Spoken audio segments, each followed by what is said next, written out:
So this T-shirt explains how the MRI machine produces images, how the MRI machine works. And basically you can compare it to a camera which uses light as information. In this case, the MRI machine uses information it gets from the behavior of hydrogen atoms. And the reason we look at hydrogen atoms is because they are present throughout our body in different tissues and in different molecular makeups. So here we go. Let's see. I can actually read it step by step. So here, for example, 3 hydrogen atoms. They're just kind of, hanging out. And it actually, a big important point to make is that atoms have polarity. They have a north and a south pole. They have a small magnetic field. So you see the proton in the middle, 1 electron. That's a hydrogen atom. And here they are in the MRI machine. It says here, protons in hydrogen atoms have a magnetic field. Okay, then you turn on the magnetic field in the MRI machine. So this shows a step-by-step process of what happens. Atoms will align their own magnetic field with the magnetic field or against it. And it turns out that slightly more hydrogen atoms will align, here's the north, with the magnetic field created in the MRI machine, though some will be against it. Here it says, create magnetic field in MRI machine. Atoms align with or against it.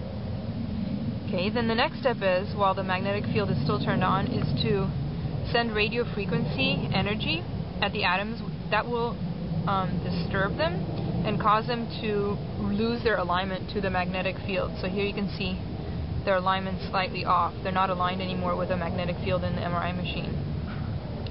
And then you wait for the atoms to release the energy that you threw at them. So here the atoms release absorbed radio frequency and align with or against.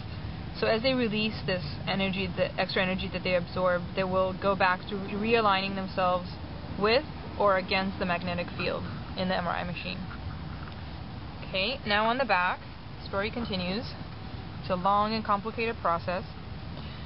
So basically what the MRI machine does is it measures the amount of time it takes and the signal strength of the atoms as they release this absorbed energy. So here's a picture from the other page, and it says the MRI machine measures both the signal strength and the time it takes for this atomic realignment, called the recovery rate, to occur. And that's translated as a complex frequency signal. The MRI machine then is able, through using the Fourier transform, to break up this signal into particular frequencies that relate and can be understood as being different tissues. So it says here, using the Fourier transform, the different tissues' responses frequencies are identified. Because basically in your body you don't have pure hydrogen atoms. The hydrogen atoms are in different molecules, and their response will be a complex response combination of the different molecules. So you have to pull apart the different the information of particular molecules so you can identify, okay, in here, in this particular area of your body you will have this type of tissue and that type of tissue, which together will produce like a signal, something like that. Now, our bodies are three-dimensional. We're not flat like a photograph. And because it's a three-dimensional spatial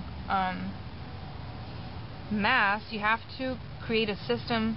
So the MRI has a way of identifying where in your body it is taking the information from, because just having hydrogen atoms spin doesn't necessarily tell you exactly where these particular atoms and where these particular molecules are located.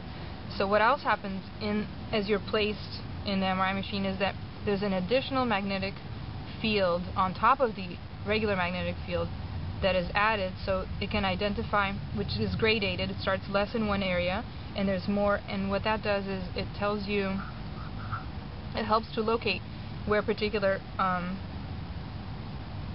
fields that are measured are, or particular like cubic, it's as accurate as 1 millimeter by 1 millimeter by 1 millimeter cubes, or it breaks up your body into 1 millimeter cubes. Hope that's clear. So here it says an additional magnetic field, magnetic input in the form of linear magnetic gradient, is applied across the body to 1. Form distinct cubes, pixels, of a user-specified size, and 2, relate frequency to space, thus positioning the tissues in the MRI image. So if you have, for example, less magnetic input, then the atoms with a little bit of energy are going to move more. If you have more if the field is stronger, then the atoms will align themselves more to the field and be harder to pull away from it. So that's one way to identify the different responses you will get from the atoms, and it will help you to understand where the particular pieces fall in space.